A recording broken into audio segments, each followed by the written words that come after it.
Good morning, good afternoon, good evening, whatever it is for you. Thank you so much for tuning in. Today, my name is Buckeye, and welcome to This Week in Gaming. In this video, we're going to be going over some of the top stories in the gaming sphere over the last week. If you haven't seen it, you'll see it here. So I hope you guys go on to enjoy. Let's go ahead and start off with some news from Razer. You guys remember back in CES when they first showed off this N95 mask that they put together as a concept? Well, it seems that they're actually going to be putting this thing together, according to a report by CNET.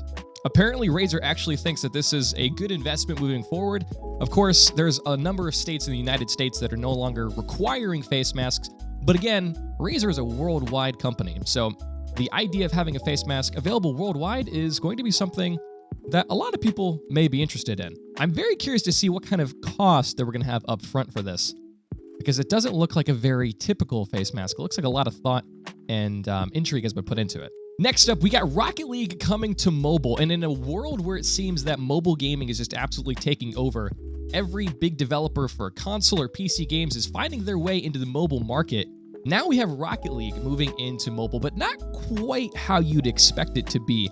To be honest, going into this, I kind of anticipated that Rocket League would be, just its normal game moving to mobile, but that's actually not the case. It's going to be doing it in a bit of a different way, and I'm down for it. It actually looks pretty cool. Check it out for yourself. Let me know what you think. I might actually jump on this myself once it comes out. Now, of course, Xbox had their Idea Xbox event this past week where they showed off like 60 brand new games that are going to be coming out to Xbox Game Pass here in the future. So, of course, Sony had to come out with some news of their own, stating that 9 PS4 games will now be free and not require PlayStation Plus. So, some of those games are going to include Subnautica, Astro Bot Rescue, The Witness, Abzu, Enter the Gungeon, Rez Infinite, Moss, and more. So, if you guys are PlayStation players and you want to get in on some of this free action, check out some of these games right here. Halo Infinite has been in the news a lot lately, as it seems to be 343 is throwing out news in little bits and pieces here and there consistently right now. They're not really dropping large sums of information all at once, but they are trickling some information out there for the masses. And the most recent thing that we've gotten to see from 343 regarding Halo Infinite is a brand new gun known as the Skewer. And this is going to be for the brutes in Halo Infinite. This is actually really, really cool. I love the design of it. It takes us back to sort of the Halo 3 days when we had some of the brute weaponry, but also modernizing it a bit for the current span of Halo Infinite. I'm super excited for this. Let me know what you guys think down in the comments down below in regards to this gun. I'm very interested to see what you guys have to say, and I just hope that we get some more gameplay of Halo Infinite here very soon. We're seeing a lot of stuff that's not gameplay.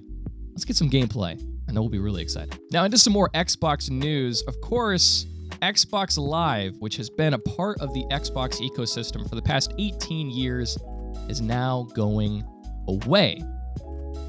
In a way, it's actually being retitled to Xbox Network. It seems that Xbox is trying to streamline their services into kind of one brand. You got Xbox Game Pass, Xbox Live, you got all these things that are kind of confusing it from an outsider's perspective. You have memberships for this, memberships for that. So what does it all mean?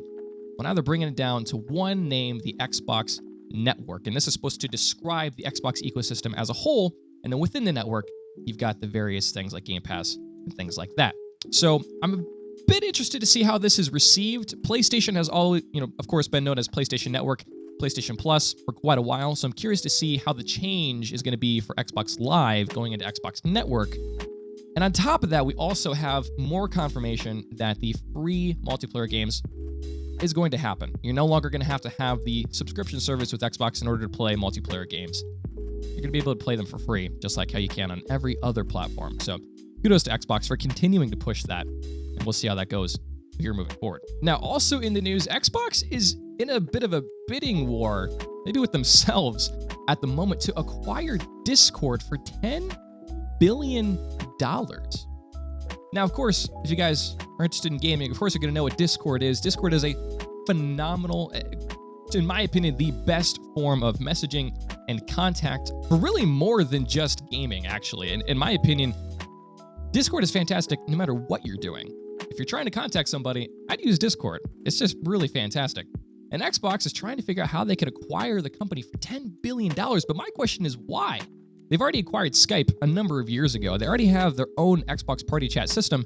So what benefit would they gain by acquiring Discord? And what benefit would Discord have by being acquired by Xbox? I feel like the only thing that would end up really happening is some form of monetization would be put inside of Discord. Now, of course, they already have Discord Nitro, but what else would there be added to make up for the money that Xbox would be spending to acquire Discord? I'm very curious to see what happens with this moving forward. If this deal does end up happening, not only will it be absolutely massive, but I'll be very interested to see how it plays out in the future. This one has me a little bit nervous, but we'll see what happens as time goes on. Last thing I want to talk about today is the PS3, PSP, and PS Vita digital services are going to be going down this summer. If you guys are still using those, first off, I'm interested as to why. There's a lot of other things out there now that you could be using that are not those, so there is that question. But if you are using those, just be aware that coming this summer, the services are going to be shutting down. This is similar to how things from Xbox 360 days are starting to be shut down as well. For instance, the Halo 3 servers are going to be going down. If they're not already down, I think they might already be down. But there was news about that just a couple months ago as well. So really, all that's happening is now as the time moves forward, things are being more modern, and the stuff that was before is kind of being left in the wayside. But in the case of Xbox, at the very least, you have a lot of those services that are being brought into backwards compatibility with the newer console. So that's good at least. But we'll see what happens with those features for PlayStation moving forward. All right, that's going to be it for the news roundup. Thank you guys so much for stopping by. If you learned something new, let me know in the comments down below. If you have any suggestions for different ways to do this show, let me know in the comments as well. If you enjoyed it, hit the like button to let me know. Subscribe if you want to see more like this. Maybe do this weekly. We'll see. Just give this a shot and see how it plays out. But I hope you guys enjoyed. If you did, like I said, like the video, let me know in the comments down below, and I will see you in the next one.